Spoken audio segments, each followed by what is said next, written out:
Vous écoutez Radio Légumes et compagnie, le balado consacré à la culture et l'entretien des plantes comestibles.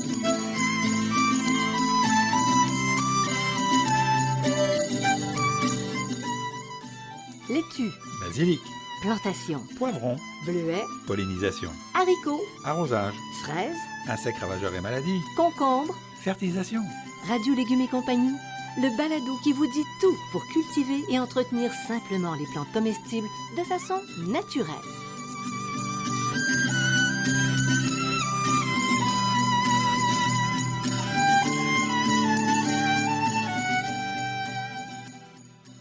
Cette émission vous est offerte par Sem Saveur, le spécialiste des plantes comestibles prêtes à planter. C'est l'heure du jardinage, car qui jardine, dîne! Des plants de légumes savoureux et colorés, de fines herbes qui font voyager, de petits fruits irrésistibles, tout prêt à planter. C'est ce que vous propose Sem Saveur. Consultez la page Facebook et le site web de Sem Saveur pour des astuces de jardinage et des idées de recettes. Salut tout le monde, ça fait plaisir de vous retrouver. Bonjour Bertrand. Oui. Bertrand, Bonjour, j'ai une Janine. devinette pour toi. Oh mon Dieu. Je sais que tu vas avoir la réponse. Oh, je suis pas sûr. Allez, vas-y. Ils n'ont pas de colonne vertébrale et ils sont gourmands. Qui sont-ils? Les limaces et les vers gris, deux dévoreurs invétérés et non pas invertébrés.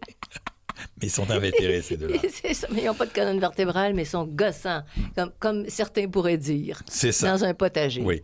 Alors, la différence, parce qu'on va demander tes connaissances des insectes, la différence entre une limace et un ver gris. Ben, un limace, c'est un gastéropode et un ver gris, c'est un insecte.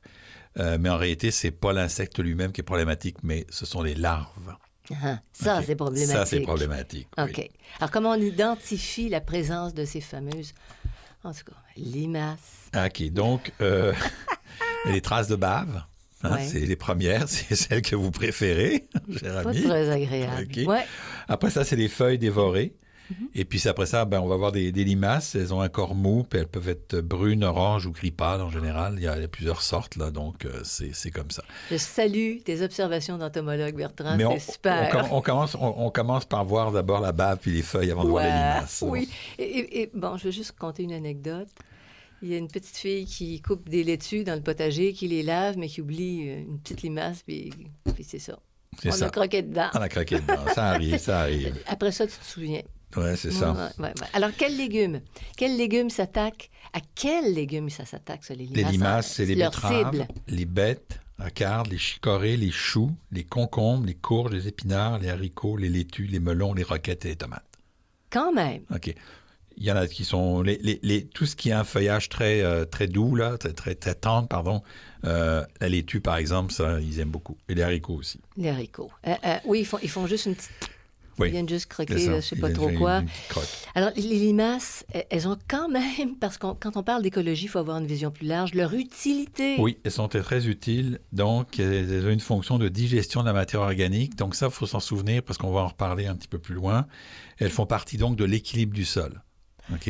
Donc, c'est souvent le problème qu'on a, c'est parce qu'il y a trop de limaces. Il y en a trop. Il y a un déséquilibre dans le sol où il y a des problématiques qu'on a trop de limaces. OK? Donc, c'est un indicateur. C'est un indicateur. OK. Alors, les facteurs qui favorisent la prolifération de la limace. La sol humide ou limoneux ou argileux. On retrouve rarement des limaces en sol sablonneux parce que c'est trop sec. Donc, l'humidité, des résidus de matière organique non enfouis et non digérés. Pourquoi? Parce que la limace, elle aime ça digérer de la matière organique. Donc, si vous laissez de la matière organique non digérée sur votre sol, ben vous allez avoir des limaces parce que c'est son boulot dans la nature. Exemple, des feuilles, par exemple, des haricots. Ça peut être des feuilles La feuille de haricots, ça arrive ça peut souvent être des que ça racines, tombe. ça peut être des choses comme ça. Donc, il faut les enlever. Des températures fraîches et pluvieuses. Donc, vous en avoir plus dans ces périodes-là. Un hiver doux avec une couverture de neige importante. Si l'hiver est plus froid puis il y a moins de neige, les œufs vont pas passer à travers. Un printemps et un été humide. Donc, tout ce qui est humide, une présence des mauvaises herbes, notamment le senson et le pissenlit, là, sont deux plantes qu'on retrouve. Qu'est-ce que c'est, ça, le senson? Ça a l'air de quoi? Oh, c'est une petite fleur, ça ressemble à... une petite fleur de pissenlit. Une petite fleur de pissenlit jaune, là, ça ressemble à ça. Là. Oui. C'est une petite plante, une petite herbe indésirable. Là. Mais eux les aiment. Oui, eux les aiment, Les limaces les particulièrement. aiment. Est-ce qu'il y a une manière de prévenir l'arrivée des limaces? On peut-tu... Oui. Bon, on a souvent entendu parler des fameuses coquilles d'œufs. On va y revenir. Oui. Donc, on évite les excès d'humidité du sol. Plus votre sol est humide, plus c'est problématique. On favorise la présence de prédateurs naturels, particulièrement ceux que tu aimes, les araignées, les crapauds, les grenouilles, les couleuvres, les oiseaux, les petits rongeurs. Ouais, OK, donc si vous avez des grenouilles, des crapauds, ils vont bouffer des limaces. Fait que laissez-les tranquilles. Les couleuvres aussi, faut pas en avoir peur, c'est pas dangereux. Donc, on les conserve. Les oiseaux aussi vont en manger. Les œufs et les jeunes mollusques sont mangés par les perce-oreilles. Donc, les perce-oreilles que vous aimez pas trop, ben là, ils mangent vos limaces. Si vous enlevez tous vos perce-oreilles, vous allez avoir plus de limaces. C'est tout l'équilibre qu'on cherche. OK. On favorise une rhizosphère vivante qui réduit la présence de limaces. Donc, si vous avez une rhizosphère bien vivante, on a parlé de la rhizosphère, donc cette partie supérieure du sol, Qui est plein de vie. qui est là. pleine de vie et qui elle est vivante, ben, la dégradation de la matière organique va bien se faire et donc les limaces vont moins intervenir dans la dégradation de la matière organique. Parce qu'il n'y a rien à manger. Il y a C'est rien ça. à... Ben c'est voilà. ça. On évite donc d'utiliser des matières organiques pas assez décomposées. Donc, parfois, on parle de compostage de surface, mais le compostage de surface peut entraîner une augmentation des limaces. Donc, si on est dans un endroit très humide avec beaucoup d'humidité, qu'en plus on fait du compostage de surface, ben là, les limaces vont arriver parce qu'elles vont avoir de la matière organique à digérer. C'est leur job dans la vie. Tu la cales. Tu l'enfouis. C'est ça, il faut La matière l'enfouir organique. ou la mettre en tas et puis après ça l'utiliser. Et puis on dit que le travail réduit diminuerait drastiquement la population de limaces. Okay? Donc, oui. Plus on retourne le sol, plus on aurait de limaces et plus on aurait un travail réduit. Donc, avec grénilette ou fourche de jardinage, là, moins il y aurait de limaces. Et on arrive à contrôler efficacement les limaces? Comment on peut faire ça vraiment, là? En ramassant les adultes. Ah, OK, la cueillette. Okay. Mais moi, j'aime mieux que les oiseaux le fassent, Les oiseaux le fassent, c'est ça. Et puis, l'autre... Alors, avant, on avait le méthaldéhyde, qui est aujourd'hui un produit qu'on sait qui est dangereux, qu'on n'utilise plus. On va utiliser des granules de phosphate ferrique, je vais y arriver, ou des granules de fer ou des granules de sodium, EDTA, qui sont des produits reconnus en culture biologique. Okay? EDTA. Oui. Donc, EDTA, ils sont reconnus en culture biologique. C'est dommageable un petit peu, il ne faut pas les utiliser beaucoup, puis il faut les remettre souvent si on en a beaucoup, mais c'est quand on a fait toutes les manières de prévention puis qu'on a encore des problèmes qu'on peut les utiliser à ce moment-là. En dernier recours. Ou que, par exemple, une année, on a une grosse attaque, on peut les utiliser en dernier recours. Puis qu'est-ce que tu penses des pièges? Si on met des planches, on met des cartons, il y en a qui vont mettre des morceaux de tuiles. Qu'est-ce que tu penses de ça? C'est efficace, ça permet de les capturer, de les éliminer. Ce qu'il faut faire, c'est que quand on les met, elles vont rentrer là-dessous le soir et le lendemain matin, tôt, il faut aller les ramasser. Si vous ne les ramassez pas tôt le lendemain matin, ça ne sert à rien. Donc, il faut être un petit peu astreint à ça. Elles vont se réfugier dessous avant la levée du jour. Donc, il faut aller retourner les planches et capturer. Les planches, le carton épais, les tuiles, ça marche. Ça marche. Donc, ils vont en dessous. Ouais. Le matin, tu vas récolter tes tuiles et tes limaces. Tu tournes tes tuiles, tu ramasses tes limaces. Les limaces sont collées dessus, en fait. Oui. Puis les pièges à bière, ça, on a toujours entendu parler de ça. Ben, c'est efficace. Ouais, oui, c'est efficace. Les avis sont mitigés. Ils attirent les limaces, mais ça demande une bonne stratégie. Parce que si vous mettez vos pièges à bière en milieu de votre potager, ben là, vous allez attirer les limaces. Il faut les mettre à l'extérieur du potager. OK? Il y a une barrière stratégique. Puis, c'est pas de n'importe quelle manière. Bon, la bière, il y a des grandes discussions sur quel type de bière, mais ça, je rentrerai pas là-dedans. Certains considèrent peut-être que c'est quelqu'un dessous qui a décidé ça la première fois. Mais aussi la profondeur du pot puis la manière dont il est placé, là, c'est pas évident. Là, ça se fait pas dans n'importe quelle condition, ces affaires-là. Mais j'avais vu à un moment donné, ils mettaient un récipient au niveau du sol, juste au niveau du sol, puis la bière était sous le niveau du sol. Oui, mais il faut, effectivement, c'est bon, mais il faut que ton pot soit assez profond. Oui. Parce que sans ça, elles vont se pencher, elles vont aller boire la bière, puis elles vont ressortir après. Puis, vu que leur point d'appréhension, là, leur point, c'est le pied en arrière, OK? Oui. Donc, si elles se mettent sur le sol, elles vont bloquer leur pied en arrière, puis elles vont se pencher pour aller boire de la bière, puis elles vont remonter. Mais si vous mettez ça profond, elles vont se jeter à l'eau, plutôt se jeter à la bière, et après, une fois qu'elles sont jetées à la bière, ben là, elles vont se noyer. Bon, alors c'est ça le but, dans le fond, c'est qu'elles ne puissent pas ressortir. Exact. Facilement. Exact. Bon, elle reste là-dedans, puis elle patauge dans la bière comme marinée dans la bière. Voilà. Vous écoutez Radio Légumes et compagnie, le balado consacré à la culture et l'entretien des plantes comestibles.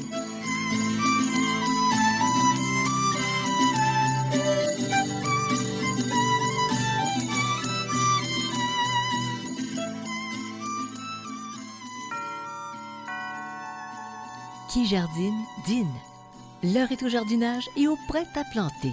C'est ce que vous propose Sème Saveur, une gamme de plantes cultivées pour vous par un producteur de plus de 35 ans d'expérience. Obtenez des récoltes savoureuses avec 132 variétés de légumes, dont 16 patrimoniales, 71 variétés de fines herbes, 14 de petits fruits et 12 de fleurs comestibles. Proposés en différents formats, les prêts à planter de Sème Saveur sont vendus dans toutes les bonnes jardineries du Québec.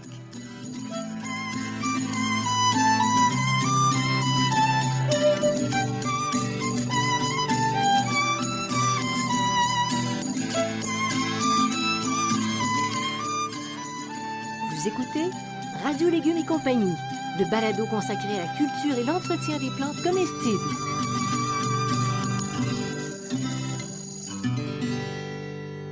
Qu'est-ce qu'on doit penser de l'utilisation des coquilles d'œufs? Ça aussi, c'était très populaire à une certaine époque. La cendre, le marc de café, du marc de café, oui. Oui, bon. Alors, je vais vous en épiler quelques autres aussi.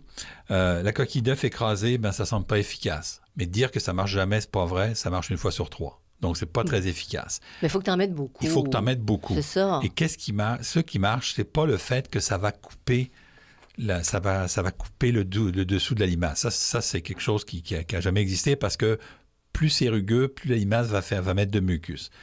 Ce que les limaces n'aiment pas dans les coquilles d'œufs, c'est la sécheresse. C'est quand ils sont secs. Mm-hmm. Et les coquilles d'œufs, ça sèche très rapidement. OK? Donc, il faut en mettre de bonnes quantités et vraiment beaucoup. Donc, il faut manger beaucoup d'œufs pour que ça marche. Là, ou faire la collecte chez les voisins. Coquilles d'œufs plus sel, ça semble efficace. Mais le sel, pour les plantes, c'est... c'est ça. Dans quelle proportion? C'est ça. Il y a toujours toutes sortes de recettes, là, mais bon, ça semble plus efficace. Mais il faut que ça semblait plus efficace. Mais il ne faut pas en mettre beaucoup. Parce non, il ne faut pas en mettre beaucoup. Ça. La cendre de bois, ça fonctionne, mais seulement si le sol est sec. Donc, dès que le sol est humide, il faut remettre de la cendre de bois. Okay, c'est compliqué. Puis il peut modifier le pH à long terme aussi. Le marc de café, encore là, les résultats sont mitigés sur un sol sec, mais problème de quantité, il faut en produire du marc de café pour si vous avez un grand potager. Là, ça en prend des quantités. Il faut c'est bon pour grand amateur de café. C'est bon pour un restaurateur. Puis café instantané, ça marche pas. Le sable, uniquement sur un sol sec, peu importe, pas n'importe quel type de sable. Et le problème qu'on a, c'est qu'on va apporter du sable au sol. Tous ces produits-là, on va les apporter, donc ça peut modifier le sol. OK? Alors attention. Les cheveux humains, ça ralentit la progression, mais ça prend beaucoup de cheveux. Ouais, donc, parce que la limace s'enchevêtre dans les cheveux. C'est ça. Wow. L'extrait d'ail, aucune efficacité. Puis le purin de fougère, ça n'a aucune efficacité. Donc, bon, c'est bien moins compliqué finalement, hein? Ça marche pas. Ce qui est beaucoup moins compliqué, c'est de prévenir la situation, oui. Le problème. Plutôt que d'essayer de le régler par la suite, je vous ai donné toutes sortes de situations pour prévenir le problème, donc on prévient le problème avec ça. Et justement, est-ce qu'on pourrait utiliser des plantes qui sont répulsives pour les limaces? Oui, il y a des plantes qui n'aiment pas les limaces, l'absinthe, la bourrache, la capucine, le cerfeuil, l'estragon français, l'hysope, le romarin, la sauge officinale, le souci des jardins, puis le thym, ça... Elles n'aiment pas ça. Donc, ça fonctionne. Ça fonctionne. Elles n'aiment pas ça. Elles se tiennent loin. Donc, si vous mettez ces plantes-là à travers votre potager de plantes qui ont tendance à être beaucoup mangées, déjà, ça va les repousser un petit peu. Là. Mais je pourrais dire qu'avec l'absinthe, il faut faire attention parce que c'est assez... Oui. Ça se répand facilement. Ça se répand facilement, effectivement. Et puis, les plantes pièges maintenant. Laitue, oignon et consoude, c'est 3 plantes pièges. La laitue est vraiment une plante piège. Là. J'adore ça. J'adore ça, mais il faut faire attention parce que si vous mettez il faut mettre la laitue à l'entrée du potager parce que si vous attendez de mettre une laitue à travers vos laitues, elle va bouffer toutes les laitues. Donc, stratégie du château fort. Oui. Tu mets tes affaires autour des tourelles. C'est le fun, ça. Et puis les poules. Ben oui, c'est efficace. Elles aiment beaucoup, là. Les limaces, sauf qu'il y a des risques de dégâts aux cultures. Là. C'est un peu compliqué. Là. Ça risque d'être plus d'avoir d'autres dégâts, les poules dans le potager. Ouais. En général, on les utilise seulement au début de la saison. OK, quand les plants sont petits. C'est ça. Les poules se promènent parce qu'elles sont assez quand même délicates, les poules, quand elles marchent. Oui, mais elles peuvent, avec leur bec, elles peuvent faire des petits dégâts. Oui. Vous écoutez Radio Légumes et compagnie, le balado consacré à la culture et l'entretien des plantes comestibles.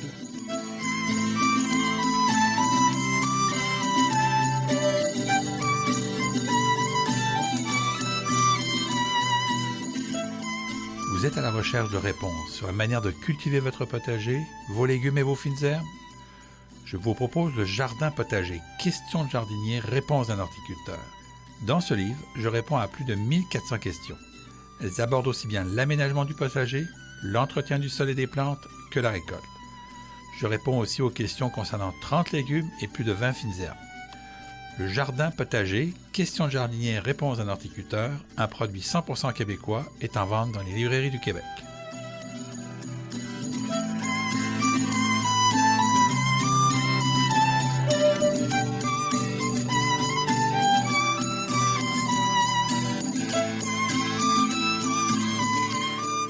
Vous écoutez Radio Légumes et compagnie, le balado consacré à la culture et l'entretien des plantes comestibles. J'ai dessiné ici. Regarde ça, c'est Oui, beau. c'est ça, oui. L'avais-tu vu? Oui, non, je ne l'avais pas vu, mais effectivement, à la radio, c'est très visuel. C'est un verre gris, mesdames et messieurs. Ah oui. Un verre gris. T'es bon en dessin, toi. Hein? Quelle différence il y a entre le verre gris et les... Oh, puis je trouve le nom beau, noctuel. Noctuel. Ça, c'est des beaux petits papillons, hein? Le vert gris, c'est le vert, et la noctuelle, c'est le papillon. C'est, en fin de compte, c'est le même insecte. Donc, le noctuel, c'est un papillon inoffensif. C'est un beau petit papillon inoffensif, mais le vert gris, là, quand il est dans sa phase vert, il est redoutable. C'est un monstre. Et ne pas confondre avec le vert blanc. Oui. OK, le vert blanc, le hanneton, là, et le scarabée japonais, il est différent. Donc, vert blanc, vert gris, c'est pas la même chose. Mais on peut se fier à la couleur, vraiment, c'est gris. Oui, c'est gris. Grisâtre. Et c'est... Dans le cas du vert blanc, c'est blanc avec la tête brune, mais là, il est tout gris au complet. Là. C'est tout gris au complet. Parfait. Alors, comment on repère la présence des vers gris? Non, Parce qu'ils viennent pas te saluer, là, non, mais ils font des dommages. Bonjour. Alors, au printemps, les tiges sont coupées à la base, donc la plante est totalement perdue. Hein, c'est vraiment un problème. Et le feuillage est mangé par les jeunes larves. OK? Et au cours de la saison, les vers dévorent les tiges, les feuilles et les fruits. Qu'est-ce qui te reste? Il ne reste plus grand-chose. Rien. Mais c'est vraiment au printemps en général que les problèmes sont là, OK, avec les vers gris. Puis tu dis ça, là, les problèmes, vraiment. Quels légumes ça attaque, les vers gris? Aubergines, betteraves, bêta-cartes, carottes, cerises de terre, choux, concombres, courges, échalotes françaises, haricots, laitues, melons, oignons, panais, piments, poireaux, pois, poivrons, pommes de terre et tomates. Bon, alors le potager est passé au complet. À peu près, oui, c'est ça. Alors, les plantes répulsives pour se débarrasser de Bourrache, cette histoire de verre gris. capucine, hysope, menthe, romarin, sauge officinale et tanésie. OK. Ça, c'est vraiment les arbres les plus costauds. Tanésie, le problème que j'ai pour la tanésie, j'en voudrais en avoir, j'en trouve jamais dans les centres de jardin. Il n'y a personne qui cultive de la tanésie. Là. Peut-être qu'il y a quelqu'un qui cultive, mais j'en trouve pas. Là. Ça a l'air de quoi? C'est une plante à fleurs jaunes, là. C'est une espèce de... Ça ressemble un peu à des chrysanthèmes, des petites fleurs de chrysanthèmes, là. Puis on trouve pas ça nulle part. Ben, c'est difficile à trouver, j'en ai pas trouvé. Il faudrait que j'en sème, puis ça me tentait pas. Fait que j'ai cherché des plantes, j'ai pas trouvé. Mais... Ben alors les centres de jardin... L'année prochaine, je vais peut-être avoir de la place pour semer. Là. Mais ça pourrait peut-être être suggéré, hein, dans les centres de jardin. La tanésie, c'est une plante qui est très, très utilisée comme répulsif. Oui. Alors, prévenir les dégâts des noctuelles.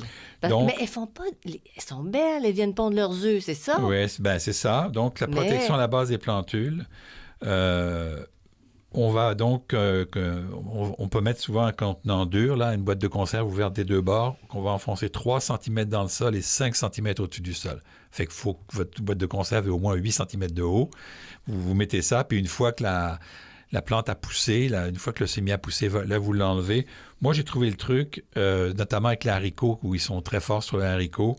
Je fais pas de semis direct, je sème mes haricots dans des pots de tourbe. Cette année, j'essaye un nouveau truc, c'est des pots de fumier de bovin pressé. Oh! Oui, c'est une nouvelle affaire. Nouvelle affaire, là, c'est assez récent, ça fait 2-3 ans, mais je l'avais jamais essayé, j'ai essayé cette année. Tu mets ta semence là-dedans, je mets ma carrément. semence là-dedans, à l'intérieur, puis quand mes plants sont déjà poussés, là, ils ont 2, 3, 4 feuilles, je les sors et à ce moment-là, j'ai plus de problème de noctuelle. Okay. Mes noctuelles passent à côté. Mais noctuelle, c'est le papillon. La noctuelle, c'est le papillon, c'est le vert gris. Pour prévenir, est-ce qu'on pourrait mettre des fameux filets? Oui, alors pour contrôler les noctuelles, parce que là, on va contrôler les noctuelles pour pas qu'elles pondent, on va favoriser la présence des insectes bénéfiques. Hein, on vient à notre balado sur l'association, les insectes bénéfiques qui vont venir contrôler les larves, les oiseaux, la rotation des cultures, le ramassage des vers, les filets anti-insectes en été pour réduire la présence des papillons. Hein, dès qu'on voit, dès qu'on voit le problème, on met les filets anti-insectes. La suppression des mauvaises herbes indésirables. Les noctuels, les papillons noctuels vont beaucoup aller sur les herbes indésirables, les mauvaises herbes, là, qu'on appelait les herbes indésirables. Donc, un potager qui est très sale, très sale, j'aime pas l'expression, qui est très rempli d'herbes indésirables, à ce moment-là, ça va être plus, il y a plus de risque d'avoir des noctuels. Si on fait un peu plus de ménage, sans que ce soit un ménage parfait, là, on enlève un peu plus d'herbes indésirables, on risque d'en avoir moins. On maintient le sol humide en juillet et août. Pendant les grandes chaleurs. Si c'est un sol le sol sec, ils vont préférer. On utilise du paillis, tout simplement. Pourquoi? Parce qu'avec le paillis, les insectes ne peuvent pas aller pondre dans le sol. Parce qu'ils vont pondre dans le sol. Puis les poules sont efficaces, mais avec les mêmes restrictions que pour les limaces. J'aimerais ça avoir une poule. Oui, je sais. Oui, c'est-à-dire que notre municipalité va bientôt les autoriser. Hein, Yes, avec un prédateur de vers gris. Oui, un prédateur de vers gris. À la maison. Oui, c'est ça. Puis les biopesticides pour limiter la présence des vers gris, par exemple. Quand il y a des jeunes chenilles, on peut utiliser le BTK, donc qui est un petit peu assez efficace. Un petit peu, c'est pas 100% efficace, mais encore là, on revient toujours à la question, il n'y a pas une solution qui est efficace en culture biologique. C'est plusieurs éléments ensemble qui font que c'est efficace. Là, vous avez le choix, soit vous prenez un pesticide, là vous tuez le prédateur, vous en tuez une coupe d'autres, puis vous débalancez tout ça, puis vous continuez à utiliser des pesticides pour tout. Ou en culture biologique, on a une vision plus holistique, où on va prendre chaque élément, puis on va essayer de trouver le bon équilibre naturel, en se disant que de toute façon, dans cet équilibre naturel, le 1% des insectes ravageurs, il est toujours là. Donc, il faut apprendre à vivre avec. C'est ça, oui. On l'entend beaucoup là avec le COVID. Est-ce qu'on devrait l'éradiquer ou vivre avec? Ben, il y en a qui disent on ne l'éradiquera jamais, donc il faut apprendre à vivre avec. C'est un peu la même chose avec le virus est naturel, ben les insectes sont naturels, ils sont là. Donc, il faut trouver un équilibre. Là. Il y a toujours une partie d'équilibre. Alors voilà qui fait le tour du potager pour aujourd'hui. Merci beaucoup Bertrand, c'était intéressant comme d'habitude et ça nous fait travailler les neurones parce que c'est vraiment une autre approche. Oui. Ce que tu viens de décrire, une autre approche, puis je trouve que c'est intellectuellement stimulant. Bon, ben tant mieux. Hein, de trouver des solutions. En plus de ça, on fait du potager intellectuellement stimulant. Voilà. Là. Alors, je vous invite à nous suivre. Hein. Vous allez sur la radiolégumes.com, la case Subscribe. Ça, c'est pour des informations qui sont aussi écrites. Ça vous envoie, Subscribe vous envoie un courriel ou une alerte pour vous dire qu'il y a un nouveau balado qui vient d'être publié. Donc, habituellement, je les mets en ligne le mercredi après-midi. Là, je les annonce le jeudi matin, mais ils sont en ligne le mercredi après-midi. Donc, le mercredi après-midi, vous recevez une alerte là, parce que ça peut être différentes manières et qui vous le dit. Donc, vous n'avez pas à vous dire « Ah, est-ce que Dumont a fait sa job cette semaine? » C'est automatiquement vous le dit. Alors, vous pouvez consulter la banque de balado. Il y en a plusieurs. Dumont-Piros ont fait leur job. Merci. Et puis, on remercie aussi Sem Saveur, Xavier Gervais-Dumont pour la musique et Charles, son frère, pour l'assistance technique. Salut tout le monde, allez à vos potagers, profitez du beau temps, puis préparez vos récoltes, c'est tellement satisfaisant. Merci beaucoup de nous avoir suivis, de nous suivre. À la prochaine. Vous écoutez Radio Légumes et compagnie, le balado consacré à la culture et l'entretien des plantes comestibles.